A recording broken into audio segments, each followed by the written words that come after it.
you're outside, or more the forecast of the, oh, you're inside. Oh, right there. Yeah, because this is the part everybody is waiting to see. The actual snowfall, the wind, and I need to emphasize the timing. The worst of this storm happens late tonight through Tuesday. So don't get too terribly excited about what you'll see outside earlier today.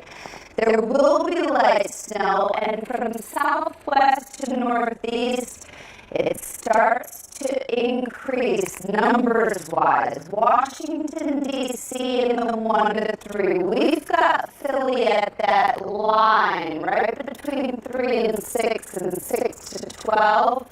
Because I do think they'll see that half foot, but just to the east of them, and certainly in coastal New Jersey, Long Island, up through Connecticut, you'll start to see those numbers creeping from 12 to 18, and then 18 to 24 plus, Massachusetts